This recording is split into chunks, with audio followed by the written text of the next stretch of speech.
طيب لأن المشهد ده طويل جدًا ومش هينفع نحطه في حلقة واحدة، فهنضطر نقطّعه على 3 حلقات. أيوه، المشهد ده طويل، ودي بصراحة حاجة حلوة، لأن المشهد هتلاقيه بيبني على بعض، فده هيساعدنا نفتكر الكلمات اللي إحنا اتعلمناها، وكمان هيساعدك تراجع، لأن هاحط لك المشهد إن شاء الله اللي هندرسه النهارده في الحلقة الجاية. فبالتالي أنت تراجع على اللي إحنا ذاكرناه وتكمل معانا الجزء الجديد. بس زي ما عودتك تعالَ أدّي لك خلفية بسيطة على المشهد اللي معانا النهارده. اللي قدامك ده الأستاذ راس بوّظ الجوازة بتاعته، كان المفروض إن هو يتجوّز، ولكن قال في يوم الفرح يعني قال اسم حبيبته القديمة، فالفرح باظ.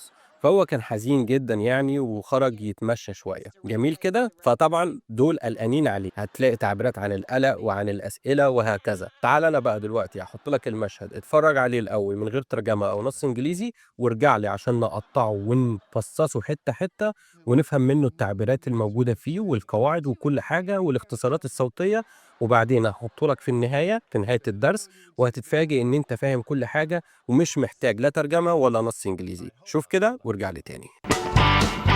Telling you something's wrong. My brother does not stay out all night. Maybe we should check the trash chute. Ross couldn't fit down the trash chute. That's right, he almost could. Which is exactly how I got stuck there. Hey! Oh my God! Where the hell have you been? Just, out. Oh, ouch! Oh God, I don't know why we didn't think to check there. What were you doing? I went to a bar, and then I just walked around for a while. You walked around all night in the city by yourself. He hooked up! He hooked up with someone! Look, I don't have to answer your questions, okay? I'm a big boy. I can do whatever I want. He hooked up! Tell us about her! طيب مونيكا واللي بالمناسبة هي أخته بدأت بأول جملة، بس قالتها بسرعة، قالت Telling you something's wrong. Telling you something's wrong. I'm telling you something is wrong. I'm telling you something is wrong. وطبعًا أنا لو كنت كمّلت باقي الجملة كانت هتقول حاجة تاني، لإن هي كمان بتتكلم بسرعة ودي مش كل الجملة، ولكن إحنا عايزين نقسمها عشان طويلة شوية. طيب I am telling you something is wrong. تعالَ نقطّعها. I am ده اختصارها، شايف الapostrophe دي؟ الapostrophe دي اختصار لI am وانضمت وبقت شكلها كده. tell ده فعل يعني verb وtell يعني باقول. ولكن لأن الفعل مضاف I am هنا واللي بالمناسبة هناخده في حلقة جاية اسمه الفعل المستمر أو المضارع المستمر، فهنا الفعل في حالة الاستمرار علشان كده حطينا am و ing في آخر الفعل، فقلنا I am telling you لأن هي بتقول أنا باقول لكم. شُفت حتى بالعربي أنت بتقول أنا باقول لكم مش أنا قُلت لكم أو أنا هاقول لكم، لأ هي بتقول أنا باقول لكم، وyou هنا بتخاطب الجمع، لإن بالإنجليزي ما فيش فرق ما بين you مفرد وyou جمع، حلو كده؟ كلمة something شايف الing اللي في الآخر دي؟ يا ريت ما تقولش something وتنطق الG، لأ هي مش بتتنطق، الG اللي في الآخر دي silent ومش silent في نفس الوقت. خلّيني أورّي لك صورة كده لمكان لسانك بالضبط في الكلمات اللي بتنتهي بing علشان تكون فاهم هتجيبها إزاي. لو حطيت لسانك بالمنطق ده أو بنفس الposition أو بنفس المكان اللي الصورة بتوريه لك هييجي معاك كويس، فأنت بتقول something مش ما بتتنطقش، وكان المفروض تكون في الجملة دي something is، ولكن أنت شايف إن في apostrophe تاني ومحطوط حرف الS، ده برضه اختصار، فإحنا لو عايزين نختصر في نهاية الكلمة is أو are بنختصرها بالشكل ده بالapostrophe. جميل؟ ده هتشوفه كتير جدًا ودارج جدًا خصوصًا في لغة المسلسلات ولغة الشارع، فالجملة هتتنطق something is شايف؟ نطقنا is اللي في الآخر تعبيرًا على is wrong انطقها كده wrong وبرضه ما تقولش wrong تمام، لأن حرف الG هنا جاي بعد الN وإحنا قلنا ما بيتنطقش حتى لو ما فيش ing مكتوب N وJ بس وD بس تمام، فsomething is wrong يعني غلط أو في حاجة غلط، لأن كلمة something يعني حاجة، فهي بتقول أنا باقول لكم في حاجة غلط أكيد يعني هي متأكدة، فهي بتشرح لهم أو بتعبّر لهم عن قلقها. طب تعالَ نشوف الجزء التاني من الجملة عشان نفهم أكتر. My brother does not stay out all night. My brother does not stay out all night. My brother does not stay out all night. My brother does not stay out all night. My brother does not stay out all night. بس هي قالتها بسرعة. بس لاحظ هنا إن إحنا في الحلقات اللي فاتت قلنا إحنا بنختصر. طب أنا ليه بقول لك كده؟ لأن هي قالت my brother يعني أخويا، دي معروفة جدا does not، ولكن هي ما قالتش doesn't. هي كانت تقدر تقول my brother doesn't stay out all night my brother doesn't stay out all night وتختصرها. ولكن أنا قلت لك برضو في الحلقات اللي فاتت إنك لما مش بتختصر أنا بفهم إن أنت عايز تأكد على الجملة. فأنت لما مش بتختصر في الكلام وبتنطق كل كلمة لوحدها، خصوصا لو كانت نفي، وتقول لي مثلا هو مش بياكل فراخ، هو مش بيشرب قهوة، أنا بفهم هنا إن أنت بتحاول تأكد لي على الفكرة إن هو فعلا مش بيعمل كده. تمام؟ فبتعلي صوتك في الجزء ده بتاع النفي ومش بتختصره لو أنت عايز تتك على الواقع ده أو تتك على الفكرة دي. فهي بتقول هنا، وهقول لك إيه هي بتتك على النقطة دي، my brother does not، وكان ممكن تقول doesn't، ولكن هي هنا بتأكد عليها stay. كلمة stay اللي هو يبقى، ولكن هنا ده فعل مركب phrasal verb، فعل مركب stay out. كلمة stay out إنه يبقى بالخارج. خارج إيه؟ خارج البيت. يعني فين؟ يعني في الشارع. تقصد تقول يعني أخويا مش بيقعد بره all night. كلمة all يعني كل، night يعني ليلة. فهي تقصد تقول أو ترجمة الجملة هنا، أنا بقول لكم في حاجة غلط، أخويا ما بيقعدش أو ما بيقعدش بره يعني بره البيت طول الليل. فهمت هنا؟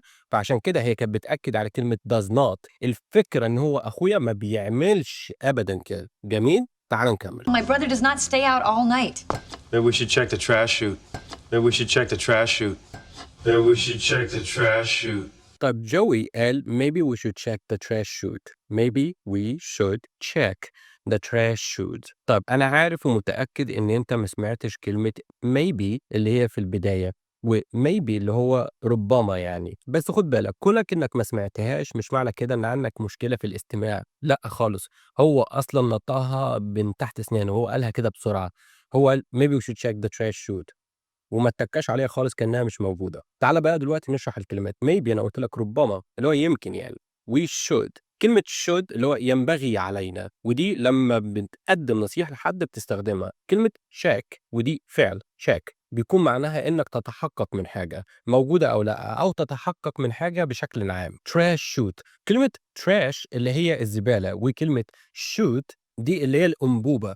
في المدن الكبيرة زي مثلًا نيويورك، في نظام كده أنت بتحطه مثلًا، أو في الطرقة اللي هي بتوصّل على الشقق، في فتحة كده أنت بتحط فيها الزبالة، والزبالة دي بتنزل في أنبوب كده معدني على صندوق الزبالة مباشرةً، وتيجي عربية الزبالة تاخد الزبالة دي وتمشي. فأنت بالتالي مش مضطر تنزل من بيتك مثلًا علشان ترمي الزبالة، ودي زي ما قُلت لك في المدن الكبيرة وموجودة حاليًا في بعض الولايات. أنا شُفتها مثلًا في ولاية فيرجينيا، كانت موجودة في أحد المباني. أنت بترمي الزبالة بتنزل في أنبوب مباشرةً على الصندوق، حد بييجي ياخدها وهكذا، وأحيانًا بتكون على السطوح، ولكن الموضوع ده مش شائع جدًا إن هي تكون على السطوح يعني. فالسيستم ده بيساعد الناس إن هي تلم زبالتها. فهو هنا بيقترح بيقول يمكن إحنا محتاجين ندوّر يعني أو نتأكد من الtrash chute، أنبوب الزبالة. هتقول لي ليه بقى؟ وإيه علاقة إن راس أخوها برّه في الشارع وإحنا قلقانين عليه من إن إحنا نتأكد من أنبوب الزبالة؟ إيه اللي هيدخّله هناك أصلًا؟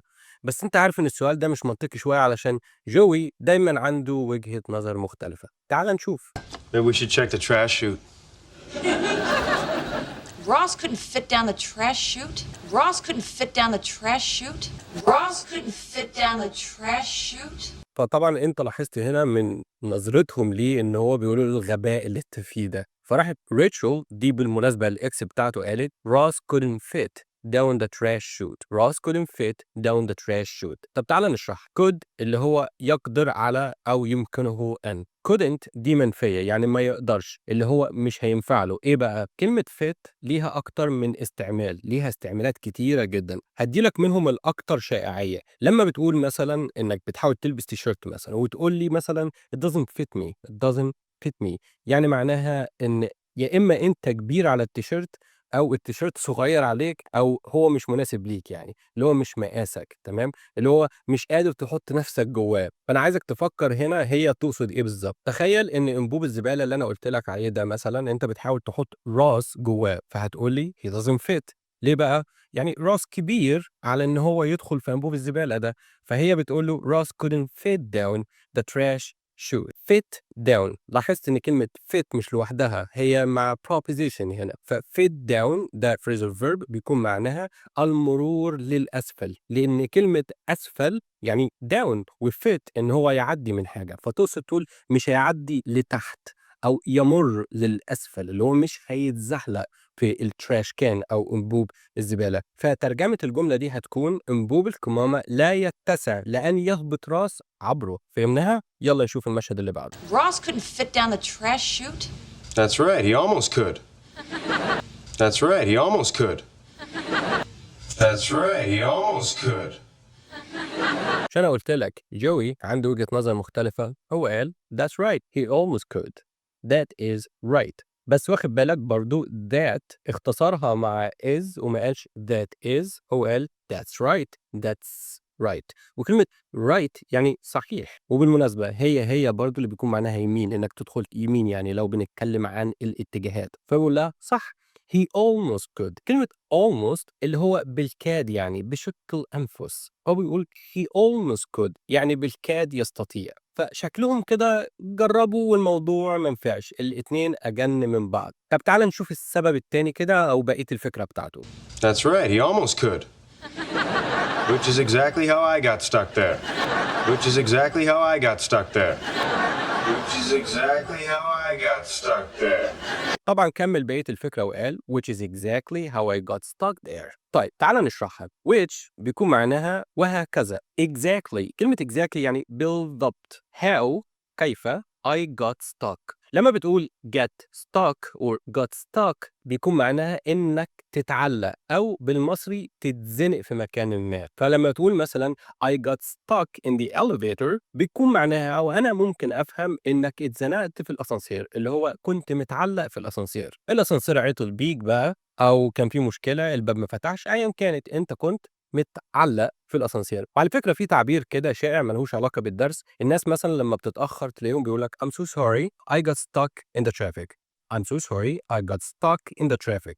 يعني انا كنت عالق في الزحمه. كلمه traffic يعني الزحمه المروريه، فالكلمه دي هتسمعها كتير got stuck. تمام؟ او انك تتزنق في حاجه او تحشر نفسك في حاجه. و there يعني هناك فين؟ في الانبوبه. انا قلت لك شكلهم جربوا. فترجمة الجملة دي على بعضها كده عشان تفهمها يعني، فبقول لها وده بالظبط اللي خلاني اتزنقت هناك. يعني هم جربوا لأن هو أدخل من راس ما قدرش يدخل يعني بالكاد، اللي هو يعني كان في مساحة حاجة بسيطة فما نفعش. ما بالك جوي طبعا اتزنق هناك لأنه أدخل منه حاجة بسيطة. عرفت ليه بقى هو قال almost اللي هو بالكاد يعدي منها، أما أنا عشان كده بالظبط اتزنقت هناك. تعال نكمل. Which is exactly how I got stuck there. Hey! Oh my God! Where the hell have you been?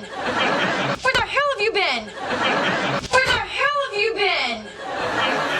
طبعا انت شفت هو دخل فهم قالوا هي دي مش محتاجه شرح، اللي هو يا صح او بيقولوا له انت يا عم. فراحت اخت طبعا ماشيه عليه عشان تحضنه، ولكن هي كانت متعصبه فهي عايزه تحضنه وفي نفس الوقت عايزه تعاقبه، فراحت جت تحضنه راحت خبطاه كده او ضربته على صدره وقالت له where the hell have you been where the hell have you been. الكلمة دي من غير the hell بيكون معناها كنت فين. لو عايز تقول لحد انت كنت فين يا عم او انت كنت فين فهتقول where have you been. طيب تعال نشرح الكلمات والجانب بتاع القواعد بتاعها. كلمة where دي بيكون معناها فين أو أين وأنت بتسأل عن المكان. have ده فعل مساعد لل present perfect. طبعا هشرح لك الزمن ده بالتفصيل أكتر في كورس القواعد، بس أنا مش عايزك تتعمق هنا في القواعد أكتر علشان ما تفقدش متعة التعلم. فهدي لك هنا نبذة مبسطة كده عن طريقة استخدامه وتمشي بيها نفسك لحد ما تتطرق له بشكل أعمق. have ده قلنا فعل مساعد لل present perfect، و you ده الضمير بتاع أنت. been ده التصريف الثالث من الفعل be يعني ده الماضي بتاعه. where have you been كنت فين طول الفترة اللي فاتت لحد دلوقتي. معلش استحملني خليني أعيدها لك تاني كده. كنت فين طول الفترة اللي فاتت لحد دلوقتي. المفتاح هنا هو لحد دلوقتي. احنا بنستخدم الزمن ده لما نكون عايزين نربط الماضي بالحاضر، لأن أنا عارف دلوقتي ممكن تكون بتسأل ما كانش ينفع يعني مثلا تقول where were you. طب إيه الفرق أصلا ما بين where were you and where have you been؟ الاتنين ترجمتهم بالعربي هيكون معناها كنت فين. هقول لك عشان كده بقول لك ركز في الحتة دي. أنا بقول لك كنت فين لحد دلوقتي. يعني لو قلت لي مثلا where were you ده بنقول عليه past simple أو ماضي بسيط. المعنى كنت فين في أي وقت معين في الماضي. يعني أنا هنا مش مهتم أربط الماضي بالحاضر، هو ده المعنى. لما بقول لك where have you been بيكون معناها لحد دلوقتي، لحد اللحظة اللي أنت واقف معايا فيها دلوقتي. لكن where were you بيكون معناها كنت فين في وقت معين في الماضي. يعني بنسأل عن لحظة محددة أو وقت معين خلص وعدى. أمثلة عشان تفهمني أكتر. Where were you yesterday at 5؟ Where were you yesterday at 5؟ يعني أنت كنت فين امبارح الساعة 5؟ شفت بقى أنا حددت لك الوقت، ما ربطتش الماضي بالحاضر. مثال تاني Where were you when I called you؟ Where were you when I called you؟ يعني أنت كنت فين لما كلمتك. طيب إيه الفرق الأساسي؟ Where have you been equals أو يساوي بفكر في الفترة كلها من الماضي لحد دلوقتي. Where were you بفكر في وقت محدد في الماضي. مثال للمقارنة، صديقك غاب عنك أسبوع كامل، مثلا تقول له Where have you been these days؟ Where have you been these days؟ يعني كنت فين الأيام دي؟ بقالك فترة مش باين، أنت كنت فين يا عم؟ شايف الفرق؟ لو بتكلموا عن مباراة أو لحظة معينة امبارح تقول له Where were you during the match yesterday؟ كلمة during بيكون معناها أثناء أو في خلال. Where were you during the match yesterday؟ يعني كنت فين أثناء الماتش امبارح. شايف الفرق ما بينهم؟ جميل كده. أتمنى ما تكونش طولت عليك في الحتة دي، وأتمنى تكون فهمتها. لو محتاج شرح أكتر سيبها لي تحت في التعليقات وهشرحها لك أكتر بإذن الله. طيب تعال نكمل. Where the hell have you been? Just, out. Just, out. Just, out. فطبعا هو راح رد كده بصدمة just out. فطبعا هنا الكلمة قصيرة ولكن معناها مفهوم. just اللي هو بس أو فقط، اللي هو يعني بس تعرفة out. كلمة out بيكون معناها في الخارج أو خارج، تمام. ولكن مفهوم هنا خارج إيه؟ خارج المبنى. المبنى ده فين؟ في شارع. يعني كان بره فين؟ في الشارع. الشارع ده فين؟ في المدينة. فهو كان بره بشكل عام. تعال نكمل. Just, out. Oh, ouch! Oh, God, I don't know why we didn't think to check there. Oh, ouch! Oh, God, I don't know why we didn't think to check there. Oh, ouch! Oh, God, I don't know why we didn't think to check there. فطبعا ريتشل بسخرية راحت ردت عليه oh out اللي هو بره. Oh God, I don't know why we didn't think to check there. فطبعا زي ما قلت لك الجملة بتاعتها فيها سخرية، هي يعني بتتريق على اللي بيقولوا. فهي بتقول له يا إلهي out اللي هو يا إلهي بره، اللي هو وربنا بره. I don't know why. كلمة I don't know why يعني لماذا، اللي هو ما اعرفش ليه. We didn't think to check there. We didn't يعني في الماضي اهو منفية. think. كلمة think وأبوس دماغك ما تقولش sink، لأن كلمة sink بيكون معناها يغرق. فأقول think وطلع لسانك حطه بين سنانك عشان ده فرق مهم. think يعني يفكر. to check there. كلمة check درسناها نتحقق أو نتفقد. there اللي هو هناك. هناك فين؟ out في الخارج. فبتقول له بره وربنا أنا مش عارفة ليه ما فكرناش نبص بره. بتتريق. بره فين؟ بره ده كتير زي ما قلت لك، البيت في شارع، الشارع في مدينة، ندور في المدينة كلها؟ فأكيد لا. ودي كمان نيويورك يعني مدينة زحمة قوي. طب تعال نكمل ونشوف هو يقول إيه. Oh, ouch! Oh, God, I don't know why we didn't think to check there. What were you doing? What were you doing? What were you doing? فطبعا فيبي صديقتهم التانية قالت what were you doing؟ what were you doing؟ ولكن ما اتكتش عليها. شايف هي قالت what were you doing؟ what were you doing؟ والتي اللي في الآخر في كلمة what ما اتنطقتش، ما بنقولش what. وبالمناسبة البريطانيين بيقولوا what كده، لكن الأمريكان بيقولوا what. وطبعا ما بيتكوش على التي، ما حدش بيتك على التي. were ده الماضي بتاع are، ف were بيكون معناها كنت. فبتقول له what were you doing؟ كلمة doing ده مستمر أهو، فهي تقصد تقول كنت بتعمل إيه. What were you doing? I went to a bar. I went to a bar. I went to a bar. فطبعا راح رد وقال I went to a bar. I went to a bar. كلمة went ده الماضي بتاع go يعني يذهب، و went يعني ذهبت أو ذهب، تمام. I went to a bar. كلمة to يعني إلى أو في الاتجاه لكذا، تمام. إيه bar طبعا دي معروفة، هو راح بار. أعزنا وأعزكم الله يعني. طيب تعال نشوف بعد كده حصل إيه. I went to a bar and then I just walked around for a while. And then I just walked around for a while. And then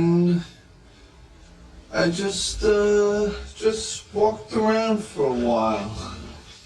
and then I just walked around for a while. and then كلمة then بيكون معناها ثم أو وبعد كده يعني.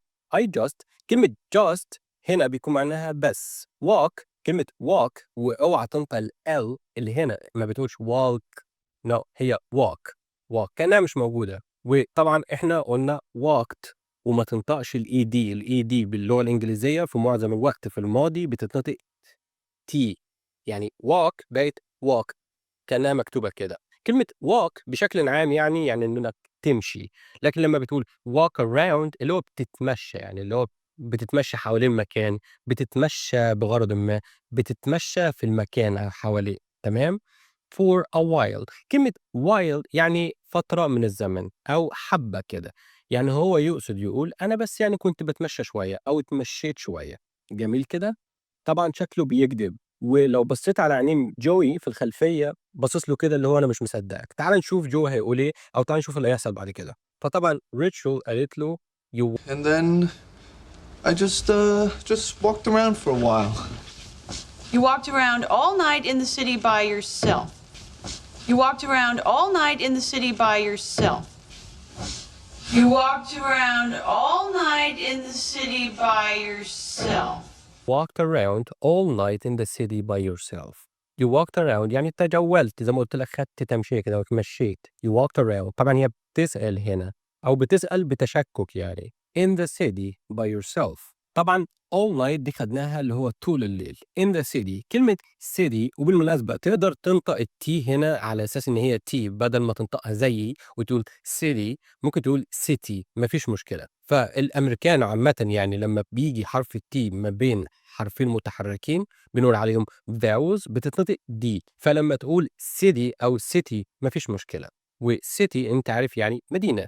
by yourself لمّا بتقول by yourself بيكون معناها بمفردك اللي هو لوحدك يعني. فهي بتشكُّك كده بتقول له أنت اتمشيت في المدينة طول الليل لوحدك. تعالَ نشوف بقى باقي القصة، فعلًا هو اتمشى لوحده والّا لأ؟ You walked around all night in the city by yourself. He hooked up. He hooked up. He hooked up.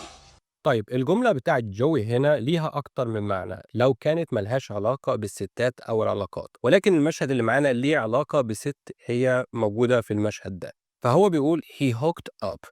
أنا هنا مضطر أشرح لك الجملة دي لأن أنا بوريك أو بعلمك، فما تاخدش اللي أنا بقوله لك ده على إني بزقك على المعصية لا سمح الله.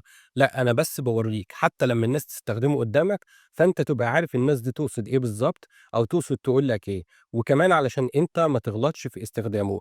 كلمة hook up لما بنتكلم عن العلاقات بشكل عام ما بين الرجالة والستات معناها بيختلف أو بيتراوح. ما بين إيه بقى؟ هاقول لك، بس الأول لازم نفهم كلمة hook. hook اللي هو البتاع اللي بتعلق بيها أي حاجة كده، بتكون في السفينة علشان ترسي، بتكون في إيد حد مقطوعة بالشكل ده، أي حاجة كده بنقول عليها hook تمام؟ فدي في الأساس كلمة عادية، ولكن هي هنا hook up with فدي طريقة استخدامه الصحيحة، ولكن هي مفهومة من السياق وهو اختصر كتير فجو ما بينش الحتة دي. فhook up with مثلًا hook up with her بيكون معناها حاجتين من الاتنين، إن هُم مثلًا اتقابلوا أو اتقابل معاها بشكل عاطفي أو جسدي مؤقت، يعني بنقول علاقة عابرة. للاستخدام يعني ده في العلاقات، إحنا بنتكلم في العلاقات. hook up غالبًا بتتقال على علاقة قصيرة مش جدية، المعنى بيتراوح من مجرد قُبلة لحد علاقة جنسية كاملة، تمام كده؟ فأنا عايزك تعذرني ولكن أنا هنا باعلّمك وباورّيك إزاي تستخدمها علشان تبقى عارف الناس دي تقصد إيه، وتتلاشى الاختلاط مع الكلمات التانية. أمثلة they hooked up last night يعني اتقابلوا واتورّطوا في علاقة جسدية بالليل، تمام؟ أعزّنا وأعزّكم الله. أنا تاني مش باقول لك اعمل كده عشان أنا عارف إن في ناس هتهاجمني، ولكن أنا دوري هنا إن أنا أوصّل لك الرسالة وتفهمها علشان تبقى عارف الناس دي تقصد إيه بالضبط لمّا يقولوا كده قدّامك، وعلشان حتى لو لا قدّر الله حاجة حصلت قدامك واتحطيت في الموقف ده وحد بيقول كده ما تفهمش إن نيته خير يعني، بيكون معناها الأسلوب ده، فتعرف تتلاشاه، فاعذرني في الحتة دي ولكن ما ينفعش أسيبك غرقان كده. ولكن تاني أنا عارف إن في ناس هتدخل تهاجمني في الكومنتات كالعادة، هيقولوا لي ما تحطش ستات في الفيديوهات بتاعتك، ما تقولش كلام ما ينفعش، وبصراحة صعب جدًا إن أنا مثلًا ألبّس الناس في الأفلام بتاعتهم حجاب أو أنقّبهم، دي ولا ثقافتي ولا أنا اللي باعمل الأفلام دي، دي حاجة. تاني حاجة لو إحنا فكّرنا بالأسلوب ده مش هنتعلّم. تالت حاجة أنت أصلًا ليه بتبُص على الست؟ أنا أصلًا باشرح لك إنجليزي، أنت سايب الإنجليزي وسايب الشرح اللي أنا باشرحه لك والقواعد وكل ده وبتبُص على جسمها؟ اللي عايز يتعلّم أصلًا واللي عايز يغض البصر مش محتاج حد يقول له ما تبُصّش ما تعملش، ركّز في اللي أنا باعلّمه لك، ما تبُصّش على شكلها أو جسمها، وده أصلًا مش موضوع الحلقة. وأنا مش فاهم لو ده غرضي من الموضوع كلّه، أصلًا إيه اللي يخلّيني أضيّع وقتي وأقعد أشرح لك في مسلسل المفروض إن هو عائلي؟ لإن في حاجات كتيرة أنا هاحب أشتغل عليها ولكن ما أقدرش، لإنك بمنتهى البساطة هتفتكر إن أنا بازُقّك على المعصية، وده ربنا اللي يعلم مش اللي في نيّتي. فلو هتدخل تهاجمني بمنتهى البساطة هاعمل لك بلوك، لو الفيديو عاجبك تمام على دماغي، لو عندك نقد منطقي أو بنّاء قوله لي، وأنا هاحب جدًا أتعلّم منّك، لكن لو داخل تهاجم وخلاص من غير ما تفهم، فمعذرةً هاعمل لك بلوك. He hooked up. He hooked up with someone. He hooked up with someone. He hooked up with someone. طيب هو هنا قال الجملة تاني، وهنا هو استخدمها بالاستخدام الصحيح اللي قُلت لك عليه من شوية، هو قال he hooked up with someone فhooked up with لسه قايل لك عليها إنك تدخل في علاقة بشكل يعني سريع كده جسديًا، فهو قال someone كلمة someone اللي هو شخص ما، طبعًا شخص ما مش باين هو راجل والّا ست، ولكن دي مش محتاجة نباهة يعني، لأن ده المسلسل كان في التسعينات قبل ما اللبش بتاع موضوع الgenders ده يكون موجود. فبيتكلم عن ست، فsomeone هنا بيكون معناها شخص ما اللي هو بين قوسين ست، فباقول هو دخل في علاقة يعني بالشكل ده، وطبعًا هو متأكد أوي، لأن الرجالة بتفهم بعضيها شوية. طب تعالَ نكمل. He hooked up with someone. Look, I don't have to answer your questions, okay? Look, I don't have to answer your questions, okay? Look, I don't have to answer your questions, okay? فطبعًا راس حابب يبرر بقى ويقول look I don't have to answer your questions okay. طبعًا الجملة طويلة ولكن إحنا هنقطعها لنصين.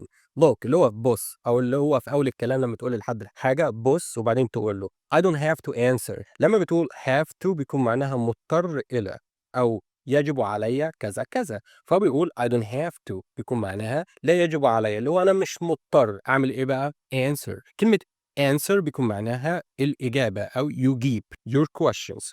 كلمة question يعني سؤال بتتنطق كده question وquestions يعني ده الجمع فيها اس أهي بتاعة الجمع يعني أسئلة، فهو بيقول أنا مش محتاج مش مضطر أجاوب على أسئلتكم أوكي. أوكي اللي في الآخر دي صيغة سؤال بس هو مش مستني إجابة، هو بيقول تمام.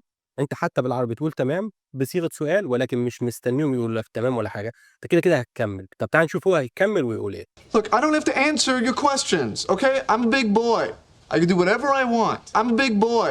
I can do whatever I want. I'm a big boy. I can do whatever I want. طيب هو كمل وقال I'm a big boy I can do whatever I want I am a big boy. طبعا boy يعني ولد big يعني كبير. طب انت تقصد تقول ايه هنا I'm a big boy يعني انا ولد كبير؟ لا ده تعبير ما تترجمهوش بشكل حرفي، يعني كلمة boy احنا عارفين ولد او طفل يعني او ولد بشكل عام، ما يقصدش يقول انا ولد كبير، يقصد يقول انا شخص بالغ مسؤول عن افعالي. I can كلمة can يعني اللي انت يستطيع او استطيع. I can do استطيع ان افعل whatever. كلمة whatever يعني أيًا كان أو أي حاجة I want. بيقول أنا راجل كبير، أنا راجل بالغ أو أنا شخص بالغ، أنا أقدر أعمل اللي أنا عايزه من الآخر، فمش مضطر أجاوب على أسئلتكم. طبعًا هو بيتهرب وجوي قاطع عليه وعارف. تعالَ نشوف هيقول إيه. I'm a big boy. I can do whatever I want. He hooked up. He hooked up. He hooked up. فطبعًا جوي زي ما قُلت لك عارف، قالها له كده بطريقة سخرية he hooked up اللي هو دخل في علاقة زي ما شرحناها. طب تعالَ نكمل. He hooked up. Tell us about her. Tell us about her. Tell us about her. هنا الجملة دي محتاجة ملاحظة بسيطة ليها علاقة بالثقافة أو تاريخ أمريكا البسيط. تمام؟ أنت عارف أمريكا فيها أعراق كتير، وأمريكا عمرها كله تقريبًا 200 وحاجة سنة، مش كبير، فأمريكا أصلًا ما لهاش سكان أصليين، كل اللي فيها مهاجرين، يعني ما حدش صاحب الأرض، مش زي مثلًا السعوديين، مش زي المصريين من أيام الفراعنة دي أرضنا، لأ، هم غير كده خالص، كان في ناس عايشين هناك اللي هم الهنود الأصليين، قتلوهم وعاشوا مكانهم، فبالتالي هم أصلًا ما حدش صاحب الأرض، فعشان كده هتلاقي في ناس كتير جدًا من مختلف الأعراق وعندهم الجنسية الأمريكية ما فيش مشكلة، لأن إحنا بنقول عليها بلد المهاجرين، وعلى فكرة دي مش شتيمة، هو في تعبير كده باللغة الإنجليزية the country of immigrants وده عادي خالص، هم متقبلين ده ما عندهمش مشكلة، وعلى فكرة بيحتفلوا بيه في عيد الشكر بتاعهم Thanksgiving. فأنا مش عايزك تظن إن إحنا بنهينهم ولا حاجة. طب أنا باقول لك الحدوتة دي ليه؟ أنت لاحظت مثلًا إن مثلًا الأمريكان السُمر بيتكلموا بطريقة مختلفة وبسرعة شوية، مع إنهم مولودين في أمريكا، والمفروض إن هم بيتكلموا بنفس اللكنة، ولكن بيتكلموا بطريقة مختلفة. عندك المكسيكيين مثلًا بيتكلموا بطريقة مختلفة، وهتلاحظ ده مثلًا في مسلسل زي Breaking Bad أو الحلقة اللي فاتت اللي إحنا درسناها، في أسبان متحدثين أصليين للغة ولكن بيتكلموا اللغة بطريقة معينة. هنا جوي من أصل إيطالي تمام، وده برضه مجموعة من الناس عايشة في أمريكا متحدثين أصليين اللغة، ولكن برضه عندهم لهجتهم اللي بتميزهم عن باقي الأعراق الموجودين في أمريكا، البيض، حلو كده؟ عشان كده هتلاقي إن جوي بيتكلم بطريقة مختلفة شوية عن فيبي مع إن هُم الاتنين مولودين في نفس البلد، جميل؟ أنا بصراحة باحب اللكنة بتاعة جوي، لأن اللكنة ليها طعم كده بالإيطالي وكمان متأثرة بنيويورك، اللهجة النيويوركية. طب أنا برضه باقول لك الكلام ده ليه؟ عشان الجملة اللي هو قالها دلوقتي دي واللي أنا هانطقها لك بطريقتين مختلفين، لو كانت اتقالت من شخص أمريكاني أبيض كانت هتبقى مختلفة شوية. تعالَ نحاول نسمعه تاني عشان تفتكر هو قالها إزاي وأنا أنطقها لك بطريقة مختلفة. Tell us about her. طيب أنت شُفت هو قال tell us about her, tell us about her. طبعًا الجملة أصلًا لو قريت المكتوب tell us about her ولو أمريكاني أبيض هيقول tell us about her, tell us about her أو tell us about her ممكن يوضّحها بشكل أكبر، ولكن زي ما قُلت لك إن جوي متأثّر بالعرق بتاعه، وده أصلًا هو من أصل إيطالي، فده عادي جدًا ما فيش مشكلة، بس زي ما أنت شُفت بننطقها بسرعة tell us. طب كلمة us اتنطقت بسرعة tell us اتلضمت معاها، فتell اللي هو قول بالمناسبة وده فعل قُل لنا يعني، us اللي هو اللي في آخر الكلمة، قُل لنا اللي هو نحن، قُل لنا about عن her ولكن كلمة her ما اتنطقتش أصلًا، هو قال tell us about her والH راحت خلاص، فالجملة كلها tell us about her, tell us about her تمام، اللي هو قُل لنا عنها، كلمنا عن البنت يا عمي اللي أنت دخلت معاها في علاقة عاطفية بسيطة دي اللي لسه شارحينها من شوية. طب جميل أوي، عشان ما أطوّلش عليك أكتر من كده، المشهد طوِل مننا والحلقة دي طويلة جدًا، تعالَ هاحط لك المشهد تاني وأنت هتتفاجأ إن أنت فاهم كل حاجة زي ما وعدتك ومش محتاج أصلًا ترجمة. شوف كده وارجع لي. Telling you something's wrong. My brother does not stay out all night. Maybe we should check the trash chute.